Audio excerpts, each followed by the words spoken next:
अंजलि जी नमस्कार। सक्षम यात्रा के इस नए पड़ाव में आपका बहुत बहुत स्वागत है। तो आज मेरे ख्याल से कॉफी विद अजय। मैम हम चाय में रहते हैं और chai with Anjali. I am happy with जी। दैट। ज्यादातर आप बॉडी की सुनते हैं कि दिमाग की? मैं दिमाग की सुनती हूँ, लेकिन दिल से काम भी ले लेती हूँ। Man with disability and a woman with disability. बहुत फर्क है। एक पुरुष डिसेबिलिटी के साथ आता है एक परिवार में, तो इसको पढ़ाएंगे, बड़ा करेंगे, कुछ नौकरी पेशा में डालेंगे, कमाएगा तो अपने पैरों पे खड़ा होगा, फिर शादी करेंगे और फिर जिएगा जिंदगी। कोई बच्ची आ जाती है जिसको विकलांगता है, वहीं पे एक फुल स्टॉप लग जाता है। उफ़ो, पहले तो एक लड़की, ऊपर से विकलांग। अब इसकी हम पढ़ाएंगे लिखाएंगे कैसे, इसकी शादी कैसे करेंगे? 18 की उम्र को कहते हैं उड़ान की उम्र, सपनों की उम्र, जब सब साथ देते हैं, दोस्त, सपने, शरीर। शायद आपकी कहानी की स्क्रिप्ट अचानक बदल गई। Female candidate with muscular dystrophy कैसे सोचती हैं, कैसे अपने आप को मोटिवेट रखती हैं, कैसे इतना ट्रैवल करती हैं, कैसे इतने सारे काम करती हैं। मेरी जिंदगी की जो स्टोरी राइटिंग है, शायद वो मैंने खुद ही बदल ली थी। इट्स वेरी इंपॉर्टेंट, क्योंकि मस्कुलर डिस्ट्रॉफी एक बहुत ही कम सुना गया शब्द है। बीमारी नहीं कहेंगे इसको। ये बहुत तरह की होती है। लड़कों में अक्सर DMD के नाम से फेमस है। हम लोग 3 भाई बहन है इससे अफेक्टेड। डांसिंग करती थी, मेरा भरतनाट्यम का बहुत शौक था, लेकिन धीरे धीरे जब भरतनाट्यम प्रैक्टिस के दौरान नीचे से उठ के, बैठ के और मुद्राएं करने पे जब मुश्किलें आने लगी, तो मुझे रियलाइज हो गया था कि नहीं, वो स्थिति आ रही है। सो एक ये बहुत ही डिफरेंट मोमेंटम था, जिसको मुझे अपने आप को ढालने में थोड़ा टाइम लगा। मेरी फैमिली को इस चीज को एक्सेप्ट करने में टाइम लगा, मेरे फादर को स्पेशली, कि बिना मैरिज के कैसे आगे रह सकते हो, कैसे रहेगा। इस पल में आप कैसा महसूस कर रही हैं? I feel like a queen in my wheelchair. मैं अब रानी की तरह महसूस करती हूँ।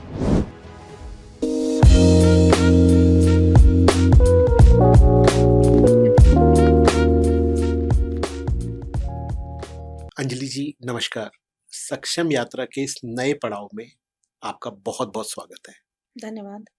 आपने यहाँ आना स्वीकार किया, इसके लिए फिर से आपका बहुत बहुत धन्यवाद। बहुत बहुत धन्यवाद। हम जानते हैं कि आप कितनी बिजी होती हैं और आपको ट्रैवल करने के जो थोड़े थोड़े से चैलेंजेस होते हैं वो आपको रोकते हैं, पर आपकी हिम्मत के लिए आपको बहुत बहुत बधाई। मैं अपने दर्शकों को बताऊं कि मैं 2 बहुत ताकतवर महिलाओं को जानता हूं।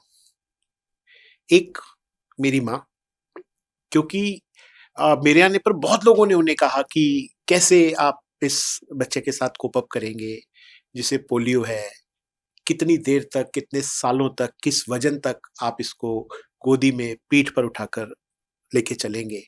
और दूसरी अंजलि जी, मैं जब भी अंजलि जी से मिलता हूँ तो मैं कोशिश करता हूँ कि अगर वो मुझसे हाथ मिला लें तो मैं 60 सेकंड से पहले उनका हाथ ना छोड़ूं, क्योंकि मैंने सुन रखा है कि 30 सेकंड के बाद ना कुछ पावर ट्रांसफर होने लगती है। और आज अंजलि जी समझ जाएंगी कि मैं 60 सेकंड तक कम से कम उनका हाथ पकड़ने की कोशिश क्यों करता हूँ। हो सकता है वो इंटरव्यू के आखिर में मुझे अनुमति दे दें और मैं कुछ पावर उनमें से खींच लाऊं। तो उस पावर के लिए बहुत बहुत धन्यवाद। जब भी हम आपसे मिलते हैं बहुत मोटिवेट होते हैं, आपसे बहुत कुछ सीखते हैं।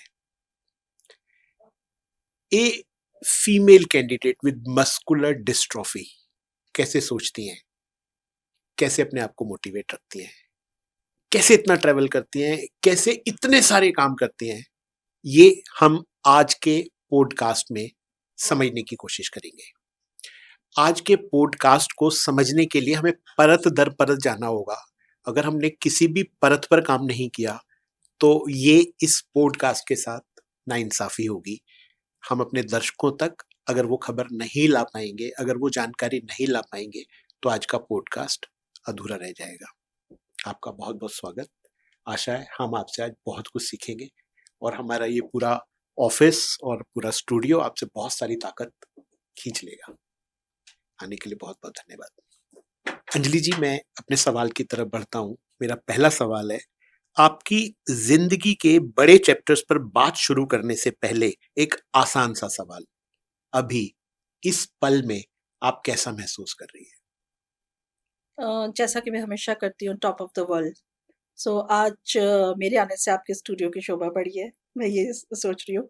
और बहुत सारे जो टीवी में शोज देखते हैं, लाइक एक फेमस है कॉफी विद करण, तो आज मेरे ख्याल से कॉफी विद अजय। नहीं मैम, हम चाय में रहते हैं और chai with Anjali. I am happy with जी। दैट। सो ये एक बहुत अच्छी अपॉर्चुनिटी है लोगों तक पहुंचने की, अपनी बात पहुंचाने की, लर्निंग की, शेयरिंग की और नॉलेज और एक्सपर्टाइज को आगे बढ़ाने की। So I am really happy to be here.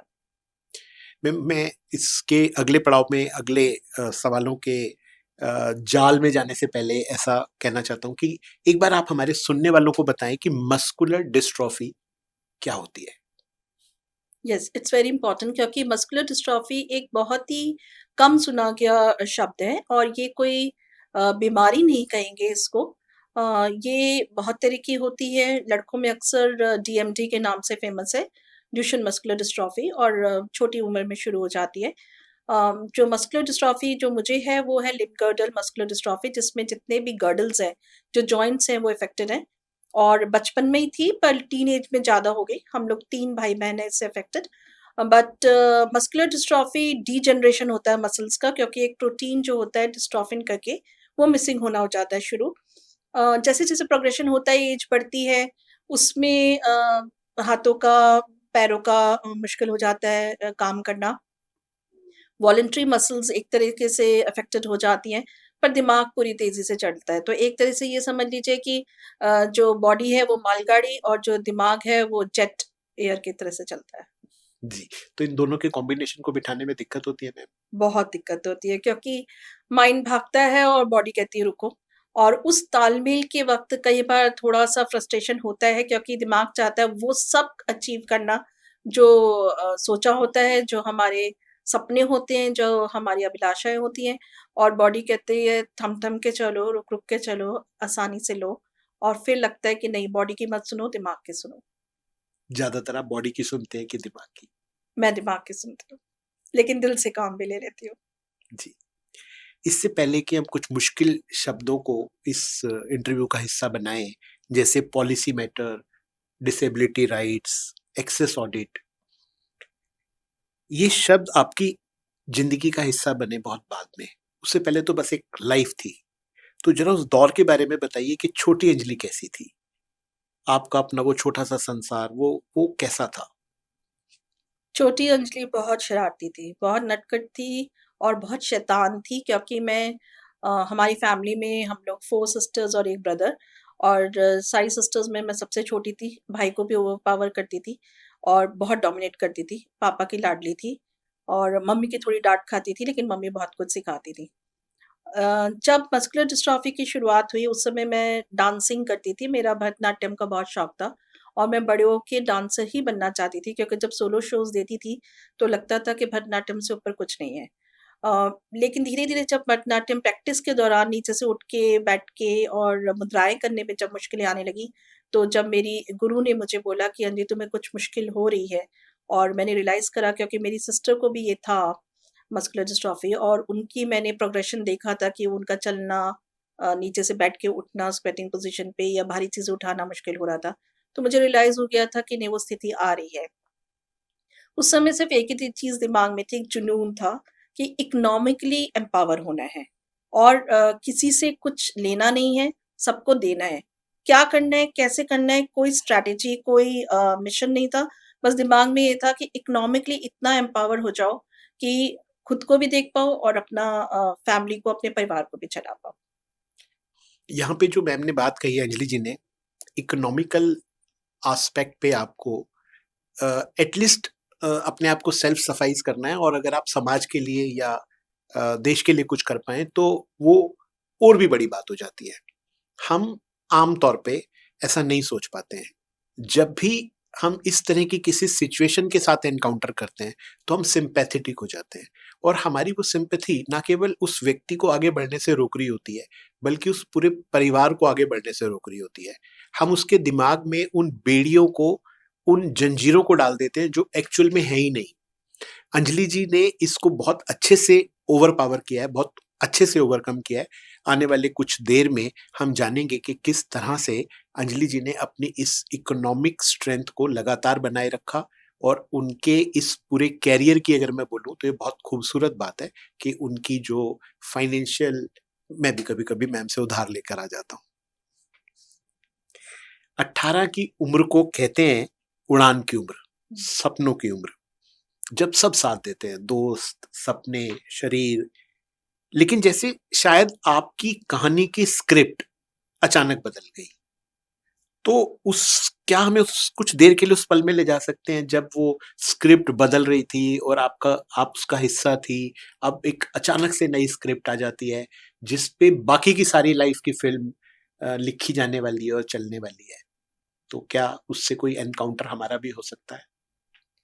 मेरी ज़िंदगी की जो स्टोरी राइटिंग है शायद वो मैंने खुद ही बदल ली थी। और 17 साल की उम्र में जब मैंने ग्रेजुएशन कंप्लीट किया, मुझे गोल्ड मेडलिस्ट थी मैं दिल्ली यूनिवर्सिटी से, और मुझे ऑफ़र्स मिल रहे थे कि मैं स्कॉलरशिप करके आगे पढ़ाई करूँ, पर मैंने अपनी पढ़ाई को वहीं पे छोड़ा और एक सोशल एंटरप्रेन्योर, एक बिज़नेस एंटरप्रेन्योर होने की कोशिश की, जिसमें मेरे फ़ादर ने मेरे को बहुत साथ दिया। और एक बिज़नेस क्लास फैमिली से आने के बाद शायद वो थोड़ा बहुत जीन्स में भी होता है।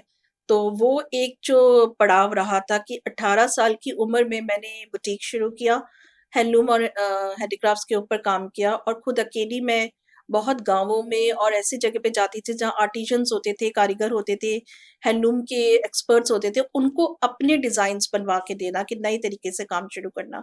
और ये मैंने करीबन 10 साल तक काम किया, पैसे भी कमाए, और चूँकि बहुत यंग एज में किया था, 18 साल की उम्र से लेके 28 साल की उम्र तक, और अकेली लड़की थी जब मैं बहुत सारे मेन डोमिनेटेड बिज़नेस फ़ील्ड्स में काम करती थी। तो एक प्राउड भी फ़ील होता था, कहीं-कहीं पे थोड़ा डर भी होता था, बट मैं एक्सेल करती थी क्योंकि कॉन्फिडेंस ये था कि करके दिखाना है। वो एक टफ टाइम था क्योंकि उस उम्र में ज़्यादातर जो मेरे साथ की जो मेरी सहेलियाँ थी, या जो हम जानने वाले हमारे कज़िन्स वग़ैरह मेरी जो थी, वो सब एक दूसरी दुनिया में थी कि मूवीज़ देखनी है, तैयार होना है, पार्लर जाना है, शादी करनी है और शायद उसके बाद परिवार आगे बढ़ाना है। पर मेरे दिमाग में वो कभी कुछ नहीं आया, मेरे दिमाग में ये था बिज़नेस करना है, सेविंग्स करनी है, घर को चलाना है और उस सेविंग्स को और डबल करना है। सो एक ये बहुत ही डिफरेंट मोमेंटम था, जिसको मुझे अपने आप को ढालने में थोड़ा टाइम लगा। मेरी फैमिली को इस चीज़ को एक्सेप्ट करने में टाइम लगा, मेरे फादर को स्पेशली कि बिना मैरिज के कैसे आगे रह सकते हो, कैसे रहेगा? और वो एक टफ टाइम जो था, आई डोंट नो हाउ, लेकिन मेरी मदर ने मुझे सपोर्ट किया बहुत ज़्यादा। चूँकि वो खुद एक हाउसवाइफ रह चुकी हैं, पर उन्होंने इस चीज़ में सपोर्ट किया कि जो तुम करना चाहती हो करो और दिल लगा के करो, हम तुम्हारे साथ हैं। सो एक फैमिली सपोर्ट आई थिंक बहुत इम्पोर्टेंट होता है, स्पेशली एक महिला के लिए आगे बढ़ने के लिए। तो अभी मैम 2-3 बातें मेरे मन में आ रही हैं आपके इस सवाल से। पहला आपने कहा कि सेविंग्स बैंक में, तो आप अपनी सेविंग्स का क्या करती हैं? गोल्ड लेती हैं, म्यूचुअल फंड में डालती हैं या लोन देती हैं? नहीं, मैं लोन नहीं देती हूँ। मैं गोल्ड में भी इतना बिलीव नहीं करती हूँ। हाँ, मैंने सेविंग्स का म्यूचुअल फंड में काफ़ी सारे शेयर्स वगैरह उस समय लिए थे। कुछ प्रॉपर्टी में इन्वेस्ट किया बिकॉज़ वो एक अच्छा इन्वेस्टमेंट था, और उसको आप इमीडिएटली लिक्विडेट नहीं कर पाते हैं, तो कई बार ये भी होता है कि आप वो खर्च नहीं कर पाएँगे, तो वो एक आपके पास एसेट रहेगा। बट एफडीज़ वगैरह में भी काफ़ी कुछ इन्वेस्ट किया। तो आई थिंक इन्वेस्टमेंट वर्ड जब मैं यूज़ कर रही हूँ, तो उसमें एक ये फीलिंग आती है कि आप रेनी डेज़ के लिए नहीं बचा रहे हो, आप और बहुत सारे रिहैबिलिटेशन पर्पसेस के लिए भी बचा रहे हो। हमें असिस्टिव टेक्नोलॉजी चाहिए आज, मैनुअल व्हीलचेयर है, कल मोटराइज़्ड व्हीलचेयर की ज़रूरत पड़ेगी। आज हमें केयरर्स की ज़रूरत पड़ती है 24 घंटे जो हमारा देखभाल कर सकें। हॉइस्ट की ज़रूरत पड़ती है कि बेड से उठा के हॉइस्ट से वॉशरूम में और बेडिंग एरिया में ले जा सकें। बड़ी गाड़ी की ज़रूरत पड़ती है क्योंकि जैसे ही आप व्हीलचेयर लेते हैं, आपकी छोटी सेडान काम नहीं करेगी, आपको एसयूवीज़ लेनी पड़ेगी। तो ये जो एक्स्ट्रा कॉस्ट ऑफ डिसेबिलिटी है, जो हमारे डिसेबिलिटी के साथ जुड़ के आती है, उसको नेगोशिएट करने के लिए आपको कहीं न कहीं इन्वेस्टमेंट की ज़रूरत है, और ऐसा सेफ इन्वेस्टमेंट जो आपकी लाइफ़ के साथ रहे और तब तक रहे कि आप एक क्वालिटी लाइफ़ जी पाएँ। जी। मैं इससे पहले कि उसमें से अगला सवाल पूछूँ, मैं अपनी टीम को और ऑफ़िस वालों को कहना चाहता हूँ, मुझे भी एक बड़ी गाड़ी दे दो भाई, एक एसयूवी दे दो, मुझे भी ज़रूरत है। शायद इस पॉडकास्ट के ज़रिए वो मेरी ज़रूरत को समझ पाएँ और मेरी छोटी गाड़ी को बड़ी गाड़ी में कन्वर्ट कर दें। मैम, अभी आपने बात की कि आपकी जो साथ की सहेलियाँ थी, जो फ्रेंड्स थे, वो फ़ैशन में ध्यान लगाती थी, तैयार होने में। मैं देख रहा हूँ आपने बड़े अच्छे से नेल एक्सटेंशन किया है। कितनी देर लगती है मैम एक इस तरह के नेल एक्सटेंशन करने में? मैंने तो बाहर से कराया था, बट ये एक फीलिंग होती है कॉन्फिडेंट रहने की, अच्छी ग्रूमिंग करके आप अच्छा दिखोगे, अच्छा फ़ील करोगे, तो वो कॉन्फिडेंट लेवल आपका नज़र आता है। समहाउ आजकल मैं ये फ़ील कर रही हूँ कि मैं सबको ये मैसेज भी देना चाह रही हूँ कि अगर हमें खूबसूरत दिखना है, अच्छा दिखना है, रंग चाहे कोई भी हो, काला हो या सफेद हो, डजंट मैटर। आप अंदर से खूबसूरत दिखें, अंदर से अपने आप को फील करें कि आई एम द बेस्ट। तो वो फीलिंग जब आई एम द बेस्ट वाली आती है, तो लोग भी उसको स्वीकार करते हैं and you feel better. But time कितना लगता है मैम नेल एक्सटेंशन करने मैंने एक्सटेंशन नहीं कराया, 5 मिनट में तैयार हो गई थी। में? अच्छा, केवल 5 मिनट में हो हाँ जाता है। जी। ठीक है, थैंक यू मैम। ये आज ही के लिए तैयार हुए मैम, या आप जनरली ऐसा अपने आप को ट्रीट देते रहते हो? मैं अपनी ट्रीट लेने के लिए, ग्रूमिंग करने के लिए, खुश रहने के लिए जनरली नहीं, बहुत जल्दी-जल्दी करती हूँ ये काम। Right. Ma'am, a man with a disability and a woman with a disability, कैसे आप देखते हैं, क्या फ़र्क है? बहुत फ़र्क है। एक पुरुष जो डिसेबिलिटी के साथ आता है एक परिवार में, तो मज़ा तो पेरेंट्स को तब भी नहीं आता, पर इतना ज़रूर फ़ील होता है कि कोई बात नहीं, चलो हो गया, कोई बात नहीं, इसको पढ़ाएँगे, बड़ा करेंगे, कुछ नौकरी पेशा में डालेंगे, कमाएगा तो अपने पैरों पे खड़ा होगा, फिर शादी करेंगे और फिर जिएगा ज़िंदगी। और जैसे अगर कोई बच्ची आ जाती है जिसको विकलांगता है, वहीं पे एक फुल स्टॉप लग जाता है।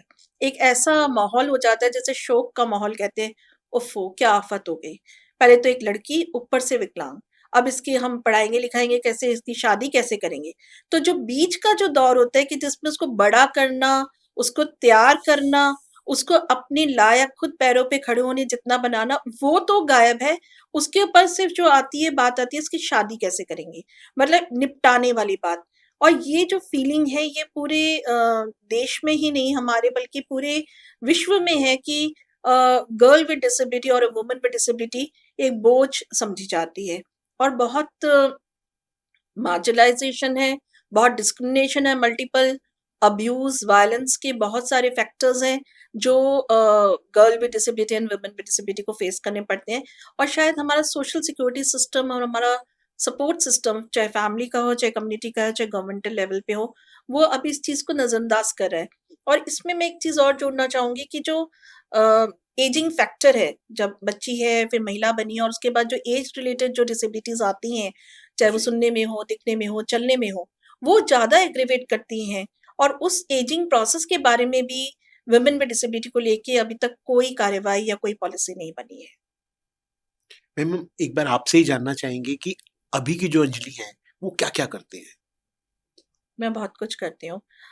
मैं 18 से 19 घंटे काम करती हूँ और ये जब सबको कहती हूँ तो हैरानी होती है कि आप रेस्ट कब करते हो? तो मैं रेस्ट नहीं करती हूँ। मेरे दिमाग में चलता रहता है कि नेक्स्ट डे क्या काम करना है और ये काम क्या होता है? एक्सेस ऑडिट करना, जगहों को, बिल्डिंग्स को, रोड्स को, टूरिज़्म स्पॉट्स को कैसे सुगम्य बना सकते हैं, उसके लिए क्या हमारे स्टैंडर्ड्स होने चाहिए।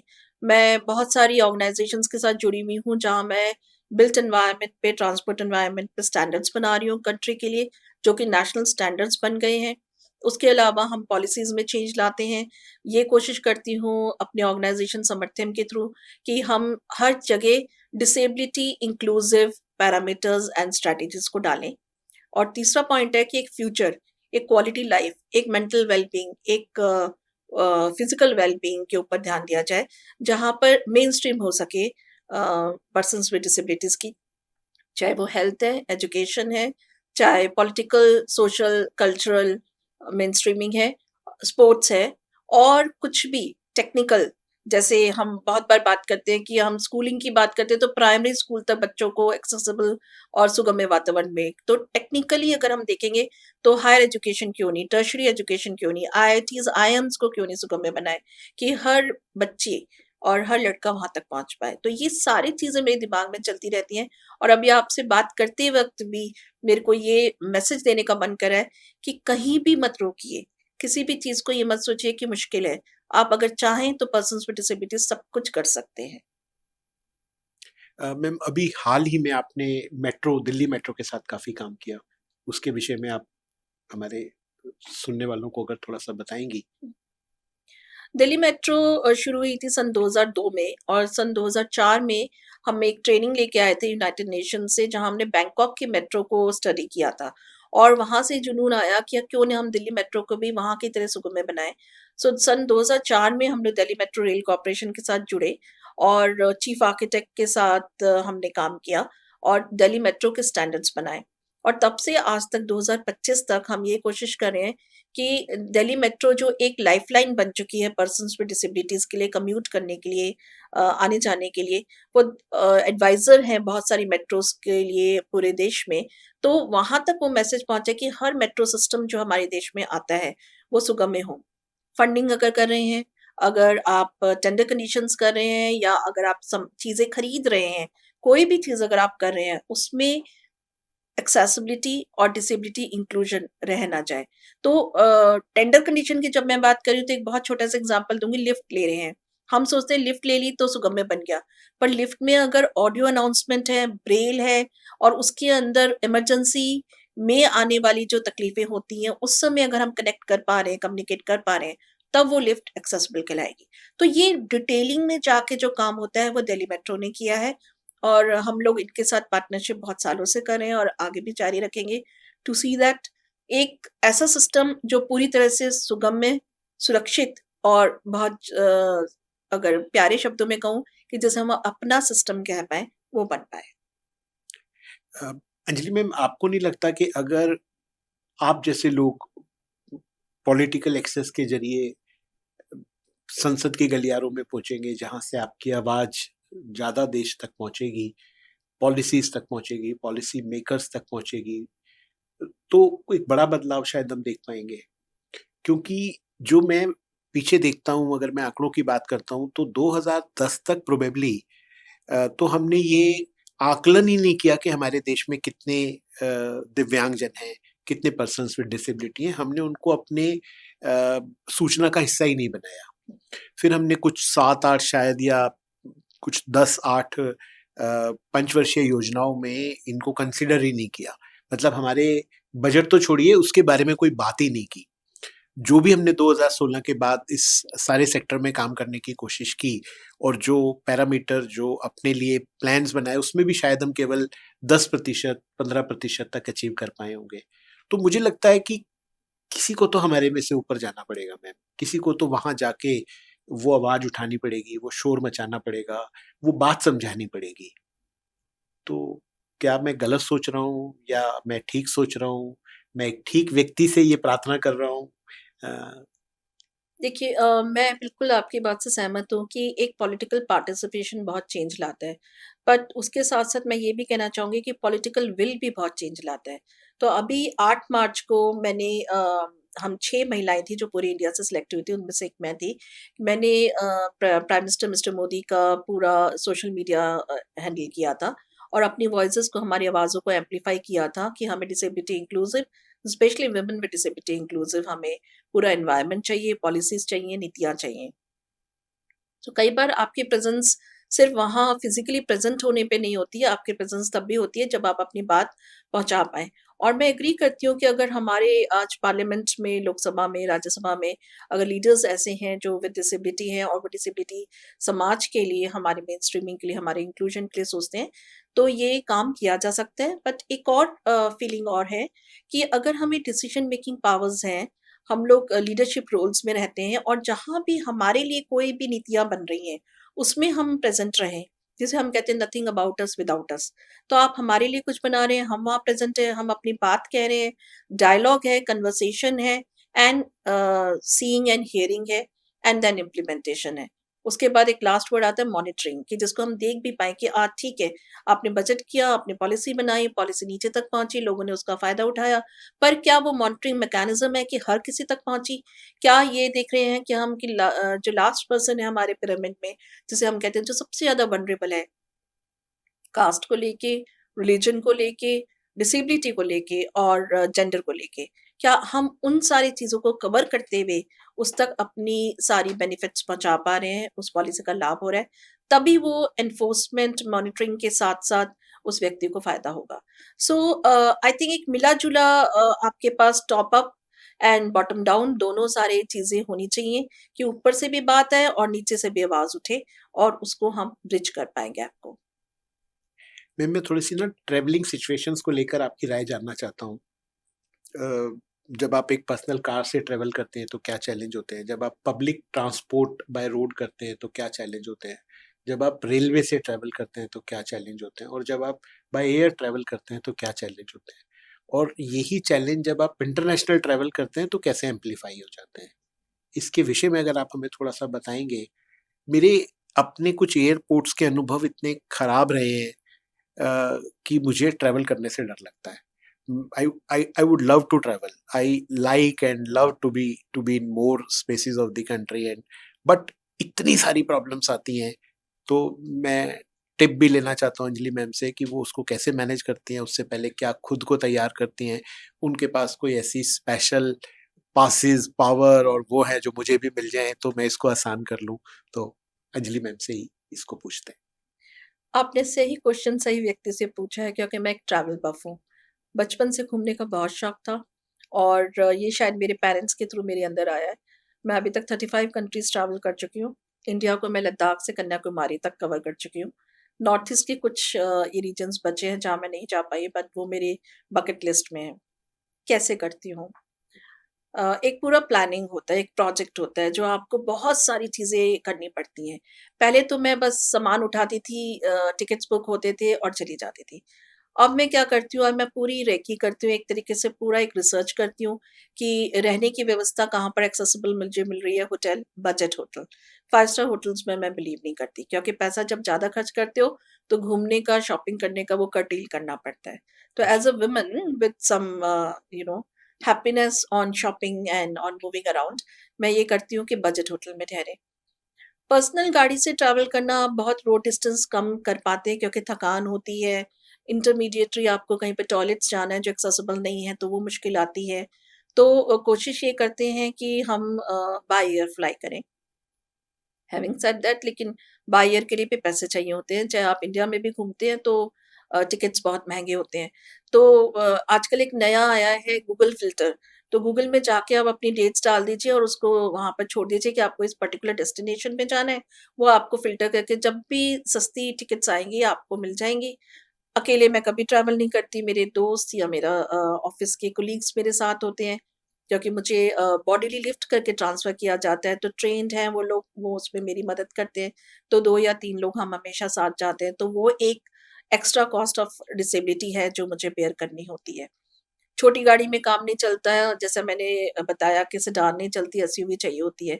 तो दिल्ली में अगर एसयूवी करते हैं तो 2 ढाई हज़ार में मिल जाती है, पर दिल्ली के बाहर जैसे ही जाओ, वो डबल रेट हो जाता है, क्योंकि वो आपकी व्हीलचेयर देखेंगे, आपको देखेंगे, 2 लोग और देखेंगे, लगेज देखेंगे और वो मल्टीप्लाई हो जाता है पैसे में। वेरी रिसेंट अभी एक एक्सपीरियंस है, जो मैं बैंगलोर में थी और एक कंपनी है जो सर्विस प्रोवाइडर है ऑल ओवर इंडिया में, जो आपको कैब बुकिंग सर्विसेज देती है, और उसके ड्राइवर ने बड़ा मिसबिहेव किया। मैं उस दिन इतना एग्रीवेट हो गई थी, रात के 11:30 बजे थे और मुझे लग रहा था मैं अगर सही होती, अगर मुझे डिसेबिलिटी नहीं होती, मैं वहीं उतर जाती और उसको खरी-खरी सुनाती। पर मैंने अपने एंगर को, अपने गुस्से को दबाया, चुपचाप उसको बोला मेरे होटल में आप छोड़ दो, और उसके बाद मैंने कार्रवाई की और वो अब सस्पेंडेड हो चुका है। ये बात मैं इसलिए कहना चाह रही हूँ यहाँ पर इस फोरम पे, कि कई बार आपको वॉइस अपनी एम्प्लीफाई करनी पड़ती है। आप लोगों को बताना पड़ता है कि आप एक्सप्लॉयटेशन या अत्याचार को मत सहिए। क्योंकि अगर आप सहते हैं और आप एम्पावर्ड हैं, आप सशक्तिकरण आपका है, आपकी वॉइसेज़ हैं, आपकी बातें लोग सुनते हैं। पर अगर जो लोग नहीं कहते, नहीं सुनते, किसी तक नहीं बात पहुँचाते और सहते रहते हैं, तो बाकी के बहुत सारे लोग इससे अफ़ेक्टेड होंगे। तो कहीं न कहीं आपको आवाज़ उठानी चाहिए, ये बताना चाहिए। अब इंटरनेशनल ट्रैवल्स बाय एयर ही होते हैं definitely, maximum long journey hours होते हैं 8 से 9 घंटे। तो स्पेशली टॉयलेटिंग नीड के लिए बहुत ज़्यादा अपने आप को पहले से तैयार करना पड़ता है। पानी कम पिए, कुछ भी मत लिक्विड लीजिए। फ्लाइट में जब सर्व हो रहा होता है, सब पी रहे होते हैं और हमें लगता है कि नहीं, हमको तो कम-कम एक-एक घूँट पीना है। वो एक बहुत ज़्यादा टॉर्चर होता है बॉडी के ऊपर और माइंड के ऊपर। उसके अलावा जब आप पहुँचते हैं, उसके पहले अगर आप रिसर्च कर लें कि कौन-कौन सी जगह आपको घूमना है, कितने दिन का टूर है। पहले अगर वहाँ के किसी लोगों से आप बात कर लें, तो वो बहुत अच्छा होता है। मेरे लिए एक और फैक्टर इम्पोर्टेंट होता है, क्योंकि मैं वेजिटेरियन हूँ, तो मैं नॉन वेजिटेरियन नहीं खा सकती, एग भी नहीं खाती हूँ। तो उसके लिए मुझे कई बार क्या करना होता है, स्पेशली एशियन कंट्रीज़ में, मैं वो गूगल से ट्रांसलेट करके वर्ड्स लिख लेती हूँ, no egg, no meat and all that stuff. और वो फिर वहाँ जाके एक छोटी-सी पर्ची लेके दिखाती हूँ, तो लोग मुझे ऊपर से नीचे देख देख देते हैं, खाएँगी क्या? तो मैं कहती हूँ फ्रूट्स चलेगा, कोई भी वेजिटेरियन स्टफ में चलेगा। एंड आई थिंक वो लाइफ को थोड़ा इजी कर देता है, because then you make friends with them. आप उनकी लैंग्वेज को दिखा रहे हैं, ट्रांसलेट करके दे रहे हैं, और आपको कम्युनिकेशन प्रॉब्लम्स नहीं आती हैं। एंड फाइनली जो रेलवेज की बात है, इंडियन रेलवेज बहुत एक्सेसिबल नहीं है, स्पेशली व्हीलचेयर यूजर्स के लिए। और उस केस में क्या होता है कि अगर आप बॉडीली लिफ्ट करते हैं, आपके व्हीलचेयर को अंदर लेके जाते हैं, अगेन लॉन्ग जो डिस्टेंस वाली ट्रेन है उसमें आप टॉयलेट कैसे जाएंगे, कैसे ट्रांसफर होंगे, कैसे शिफ्ट होंगे। सो आई थिंक ये बहुत एक बड़ा मुहिम चल रहा है ऑलरेडी कि इंडियन रेलवेज को हम सुगम्य बनाए। बट बहुत सारे फेयर्स अब एयरलाइंस के सस्ते हो रहे हैं, और अगर आप पहले से बुक करें अपनी जर्नी 2 महीने 3 महीने पहले प्लान कर ले, तो आपको वो सस्ता पड़ेगा, आप अपनी फैमिली फ्रेंड्स के साथ जा सकते हैं। और लास्ट में मैं ये कहना चाहूंगी कि ट्रैवलिंग जरूर करिए, क्योंकि जितनी आपकी विजिबिलिटी होगी उतना लोग आपसे सीखेंगे। और एक ये थेरेपी की तरह काम करता है, जितना आप घूमते हैं आप सीखते हैं, आपकी फैमिली को भी ब्रेक मिलता है, आपके फ्रेंड्स को ब्रेक मिलता है जब वो आपके साथ जाते हैं। अदरवाइज एक पर्सन विद डिसेबिलिटी के साथ सब लोग जुड़े रहते हैं। सो ट्रैवलिंग एक थेरेपी है, ट्रैवलिंग एक शौक है, एक पैशन है। और मैं लास्ट में ये कहना चाहूंगी कि पूरा एक्सपीरियंस लीजिए। बहुत बार ये होता है चीज़ें एक्सेसिबल नहीं होती हैं, किसी बीच पे जाते हैं तो हमें लगता है नहीं व्हीलचेयर जाएगी तो धँस जाएगी, कोई पर्सन विद विजुअल इम्पेयरमेंट है तो वो सी को कैसे देखेगा। बट एक जो सुनना होता है, जो एक हवा आती है जब लहरें आपके पैरों को टच करती हैं, वो जो एक्सपीरियंस होता है, वो सुनने से मज़ा नहीं आता है। जब तक कि आप वहाँ पहुँचे, फिज़िकली फ़ील करें और उस मेमोरी को वापस लेके आएँ, और उन फ़ोटोज़ को देखें और सुनें, और लाइफ़ लॉन्ग चेरिश करें। अंजलि जी ने जो भी कहा मैं उस बात को बहुत अच्छे से समझता हूँ और एक्नॉलेज करता हूँ। मेरे साथ तो ऐसा भी हुआ मैम कि जब उसने मुझे टैक्सी में बिठाने से इनकार कर दिया। ऐसा भी हुआ जब उसने देखा कि व्हीलचेयर है तो उसने एक्स्ट्रा पैसे माँगे, और 1-2 बार तो उसने बोला कि मेरी सीट खराब हो जाएगी क्योंकि आप व्हीलचेयर अंदर रखना चाहते हैं, या मैं पीछे अगर ये डिग्गी में डाल दूँगा तो उम, मतलब शायद मैं अफ़ोर्ड नहीं कर सकता हूँ कि अगर आपकी कोई टूट-फूट हो जाएगी, आप मेरे से लड़ेंगे या ये अंदर स्क्रैचेज़ कर देगी। तो ये स्थिति देखते हुए बहुत तकलीफ होती है कि आप किसी शहर में, और ये सब अपने भारत में हो रहा है, अपने देश में अपने साथ हो रहा है। लेकिन हाँ, इसके दूसरी ओर अभी कुछ व्हीलचेयर एक्सेसिबल सर्विसेज भी कुछ शहरों में शुरू हुई हैं। वो बहुत महंगी हैं क्योंकि वो ये नहीं समझ रहे हैं कि इसकी ज़रूरत है, वो ये समझ रहे हैं कि ये उनके लिए एक एक्स्ट्रा कमाई का ज़रिया है। पर हाँ, शायद इससे ही सही कोई बदलाव, कोई सुविधा persons with disability specially with wheelchair वो कैरी होगी। मैम ये एक डिबेट ही चलती रहेगी, विकलांग, स्पेशली एबल्ड, आपने भी मुझे बहुत बार समझाया है, डिफरेंटली एबल्ड, दिव्यांग। तो आपको लगता नहीं कोई और ऐसा सुटेबल टाइटल हम लोगों को मिलना चाहिए? मुस्कुराहट, मिठास, जलेबी, दोस्त, क्या ऐसे किसी टाइटल से हम लोगों को समझा जाए तो आपको नहीं लगता कि 2-3 सालों में सबको याद हो जाएगा, मेरा एक दोस्त है वो जलेबी है, सोचो कितना अच्छा लग रहा होगा। मैं एक अंजलि को जानता हूँ, वो रसमलाई है। तो कैसी फीलिंग आएगी जब हमें इनमें कुछ स्पेशल शब्दों में बाँध दिया जाता है और फिर उसके बाद उसका एक भयानक सा चेहरा हमारे दिमाग में आता है। तो आपको लगता है ऐसा कुछ? देखिए, मुझे नहीं पता कि हम कितने मीठे शब्दों से व्यक्ति को बुला सकते हैं, पर जो ग्लोबली जो ट्रेंड है और जो टेक्निकली करेक्ट है, वो है persons with disabilities. Persons first मतलब पहले ह्यूमन बीइंग फर्स्ट, पहले आप को जो ह्यूमन का एक ज़रिया दिया गया है, और उसके बाद डिसेबिलिटी देयर आफ्टर। तो पर्सन्स विद डिसेबिलिटी एक टेक्निकली करेक्ट वर्ड है जो पूरे विश्व में एक्सेप्टेड है। और आप इसके अलावा कुछ भी नाम दीजिए, डिपेंड करता है कि सोसाइटी, इंडिविजुअल उसको कैसे लेते हैं। मेरे लिए तो बिल्कुल सही है पर्सन्स विद डिसेबिलिटी, और अगर मैं वुमन हूँ तो वुमेन विद डिसेबिलिटी। उसके बाद आप कोई भी उसके साथ अगर एडजेक्टिव जोड़ते हैं, तो उसके कई बार गलत मतलब भी निकल सकते हैं। तो we have to be very careful and sensitive about it कि क्या हम जलेबी, रसमलाई जैसे जेंडर न्यूट्रल वर्डों को भी यूज़ करें, या जी। सिर्फ़ फीमेल ओरिएंटेड वर्ड यूज़ करें। Sorry for that, but this is very important कि कई बार हमें ध्यान रखना पड़ेगा कि हम बालूशाही क्यों नहीं बोले, जी। या हम बर्फ़ी क्यों ना बोले। बस ये सब नहीं, नहीं, मैं जितने भी दोनों से भी वर्ड्स हैं, एग्री करता हूँ। ये बर्फ़ी से भी सारे एग्री करता हूँ, बालूशाही से भी एग्री करता हूँ, ये दोनों से भी सारे एग्री जो करता वर्ड्स हूँ। हैं सब में ई लगा हुआ है, आ जी। नहीं लगा हुआ। सो राइट। आ वाले रसगुल्ला वाला जो वर्ड आएगा, उसके साथ फिर वो आ जाता है कि शायद व्यक्ति कोई मोटा तो नहीं है। जी। So we have to be very careful and sensitive about this words कि हम सही वर्ड से बुलाएं, हमारी वोकेबलरी सही हो। और एक डिसेबिलिटी एटिकेट नाम का वर्ड है जो बहुत ज़्यादा कॉमन होता जा रहा है, स्पेशली जब आपने बात की कि ड्राइवर अगर मिसबिहेव करते हैं या कोई स्टाफ आपके साथ मिसबिहेव करता है, आपका केयरर अगर मिसबिहेव करता है। तो मैं ये बताना चाहूँगी कि the rights of persons with disability act 2016 में एक पूरा नॉन डिस्क्रिमिनेशन के ऊपर सेक्शन है। तो आप पब्लिक में किसी को इंसल्ट नहीं कर सकते, गलत नाम से नहीं बुला सकते या उसकी विकलांगता के साथ नहीं बुला सकते। अगर आप ऐसा करते हैं तो उसमें केस भी हो सकता है और प्यूनिटिव एक्शंस मतलब फाइन भी हो सकता है, पैसे का भी पेनल्टी हो सकती है। सो आई थिंक हमारे देश में और हम सबको बहुत अब केयरफुल हो जाना चाहिए कि हम रिस्पेक्ट से, डिग्निटी से बात करें और ये ध्यान रखें कि जैसे हम दूसरे व्यक्तियों के लिए हैं, जैसे हम कहते हैं कि नॉन डिसेबल या नॉर्मल व्यक्ति, हम भी नॉर्मल हैं।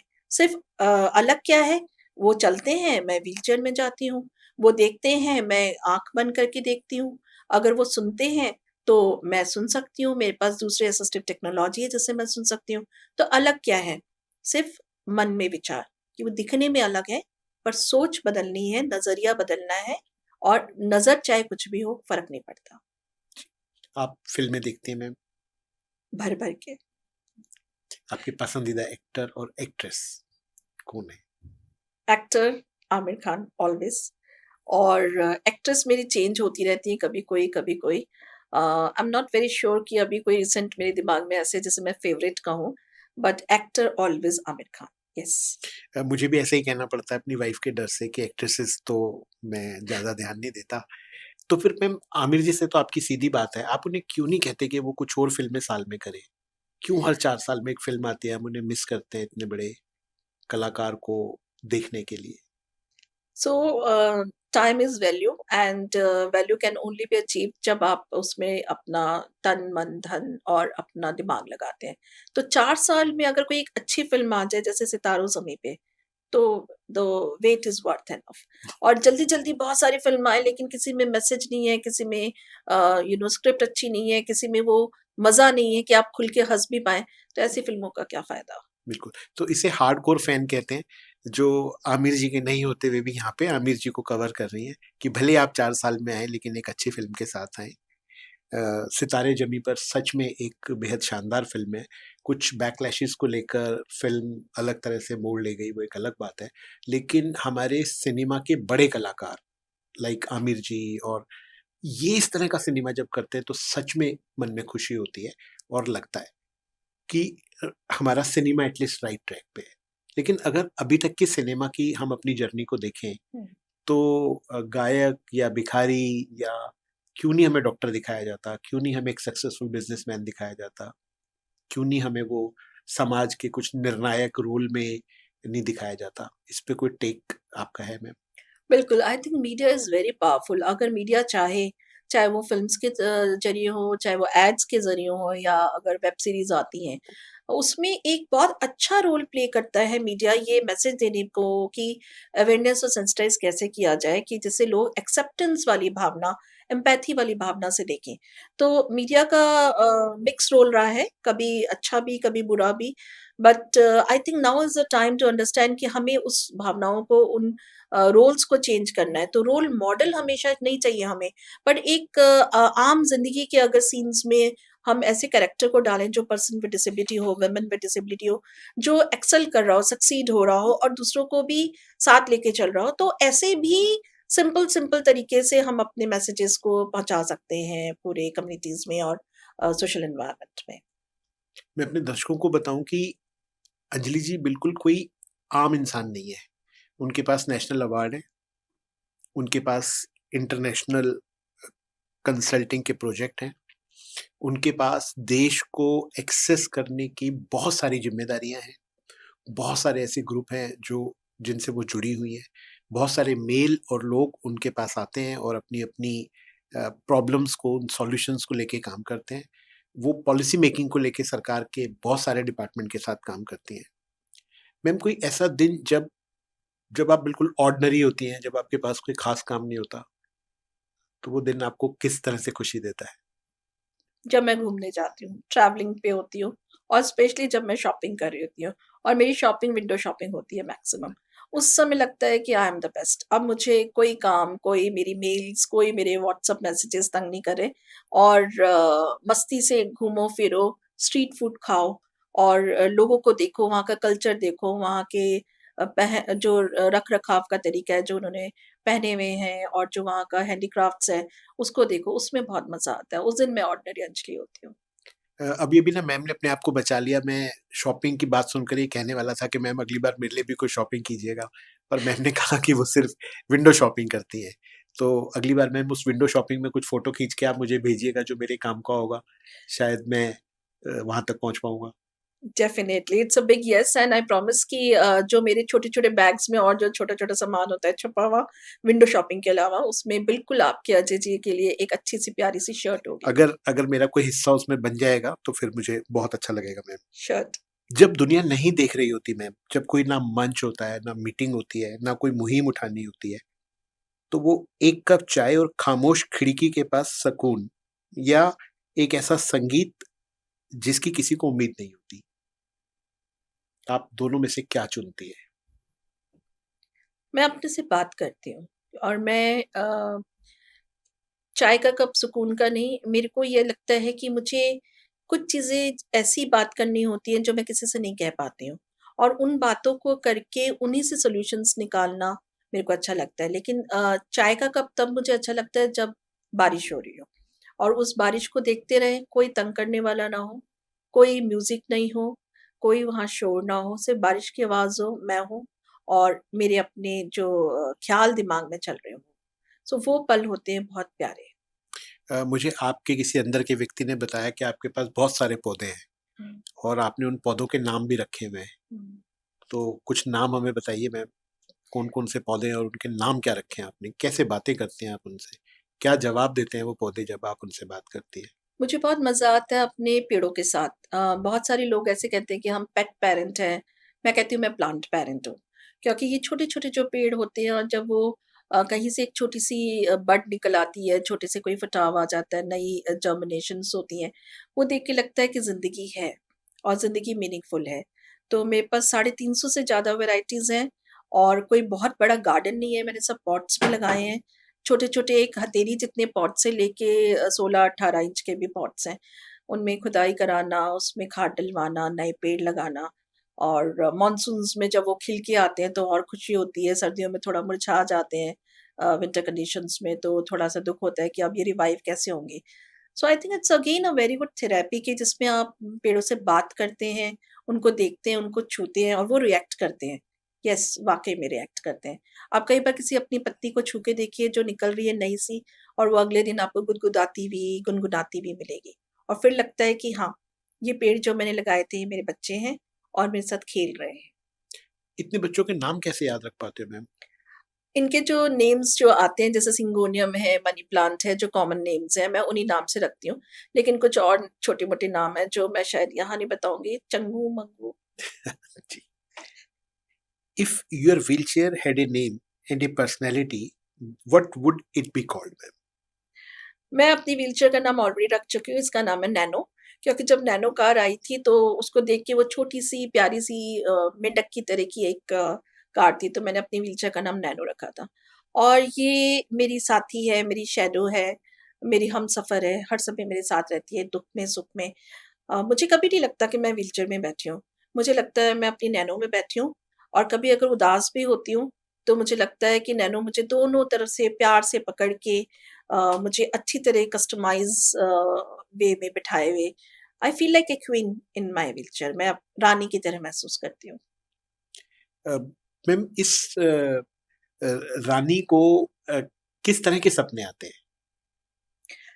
सच्ची बात बताऊँ अभी 2 दिन पहले की बात है मैंने अपने फ़ेसबुक पे कुछ एक डाला था कि व्हीलचेयर के साथ अगर मैं जाती हूँ तो आप मेरे को स्पेस दो क्योंकि व्हीलचेयर मेरी स्पेस नहीं लेती, मैं स्पेस लेती हूँ। तो मोबिलिटी एज है आप उसको मेरे साथ गिनो। तो एक आर्किटेक्ट चीफ आर्किटेक्ट ने ये डाला कि अगर आप ऊपर जाएँगी तो क्या करेंगी? सो आई सेड कि मैं रैंप बनवाऊँगी कि मुझे जाना तो मैंने स्वर्ग में है पक्का और वहाँ स्वर्ग तक का रैंप बनाऊँगी क्योंकि जाऊँगी भी व्हीलचेयर में। तो स्वर्ग की सीढ़ी नहीं स्वर्ग का रैंप चढ़ूँगी। जी। मैम मुझे पता नहीं कि ये मैंने आपसे सीखा है कि आपने मेरे से सीखा है। अभी 7 दिन पहले भी मैंने एक अपने प्रोग्राम में ये बोला था, मैं रिवील करता हूँ अपने दर्शकों के लिए। जब मेरी दादी जी की डेथ हुई, मेरी मतलब परदादी की, तो पूरे परिवार ने मिलकर उनके पैरों पर एक छोटी-सी चांदी की या सोने की सीढ़ी बाँधी। तो मैंने उनसे पूछा कि ये सीढ़ी क्यों बाँधी? तो उन्होंने कहा जो परदादी है सीधी स्वर्ग में जाएगी। क्यों? बोले हमने सीढ़ी बाँध दी ना।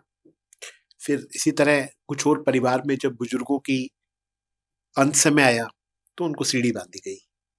हम हिंदुओं में विशेष तौर पर ये परंपरा है कि जब कोई व्यक्ति अपने घर परिवार को छोड़कर जाता है, तो हम उसके पैरों में अपनी यथाशक्ति फाइनेंशियल हैसियत के हिसाब से कोई लकड़ी की सीढ़ी या चांदी की सीढ़ी या सोने की सीढ़ी, तो ये माना जाता है कि ये तो डायरेक्ट अब सीढ़ी जो है स्वर्ग में ले जाएगी, यानी स्वर्ग में जाने के लिए सीढ़ियाँ हैं।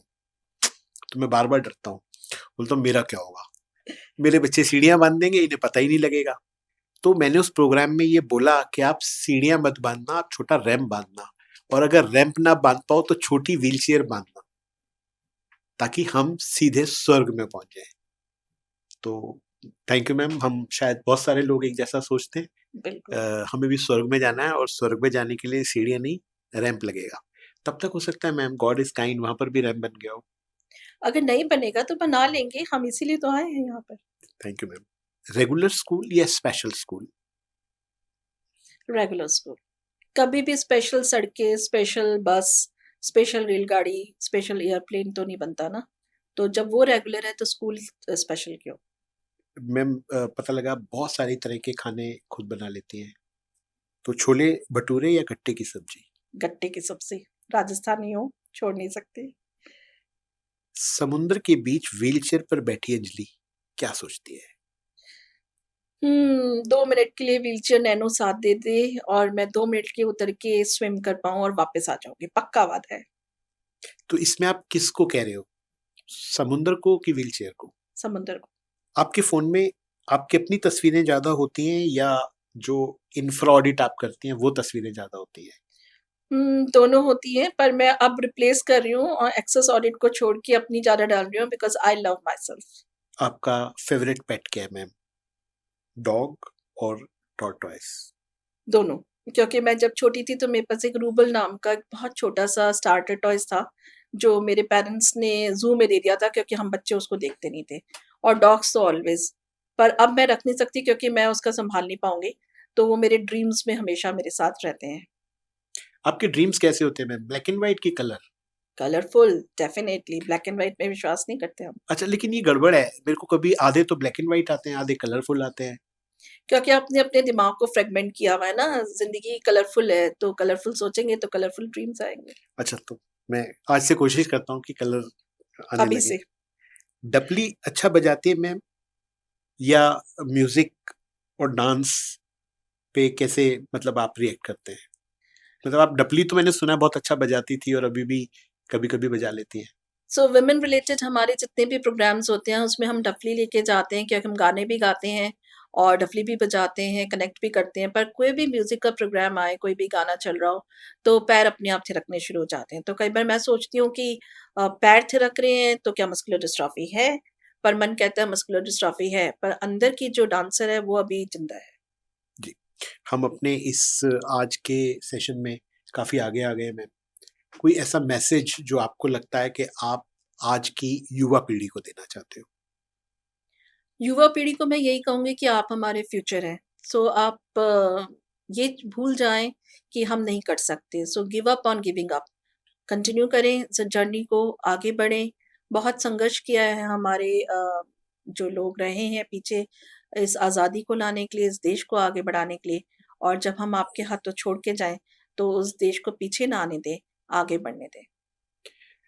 अ, हम आखिरी दौर में आ गए हैं और मैं कुछ ऐसी बातों के साथ इस आज के प्रोग्राम को ख़त्म करना चाहूँगा।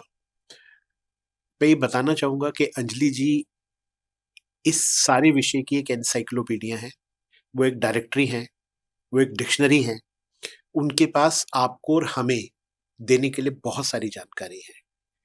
हमारे पूरे देश में क्या चल रहा है, संसार भर में इस विषय पे कितना काम किया जा रहा है, हमारे पॉलिसी मेकर्स क्या कर रहे हैं, आने वाले सालों में हम क्या-क्या बदलाव देखेंगे, क्या एक्सेसिबल ऑडिट कितना हमें बदल पाएगा, इन सब के विषय में अंजलि जी की जो अपनी नॉलेज है वो बहुत बड़ी है। एज ए पेरेंट अगर आपके मन में कोई सवाल आता है, एज ए स्टूडेंट आपके मन में कोई सवाल आता है, as a person with disability आपके मन में कोई सवाल आता है, तो आप कभी भी अंजलि जी को रीच आउट कर सकती हैं।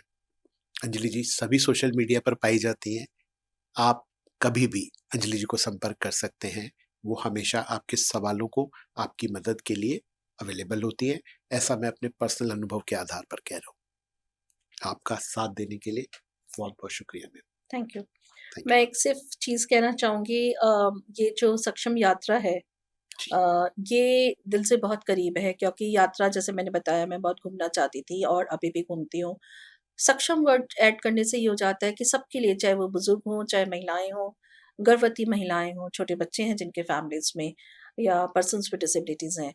और सक्षम वर्ड आने से और यात्रा वर्ड आने से आई थिंक सब लोग एक्साइटेड होते हैं। सो बहुत-बहुत कांग्रेचुलेशंस इस ग्रुप को, और आगे बढ़ने के लिए बहुत-बहुत बधाइयाँ। आई एम श्योर कि हम लोग और जुड़ेंगे, आगे बढ़ेंगे और एक सक्षम यात्रा, सक्षम देश, सक्षम भारत की जो हमारी परिकल्पना है उसको पूरी कर पाएँगे।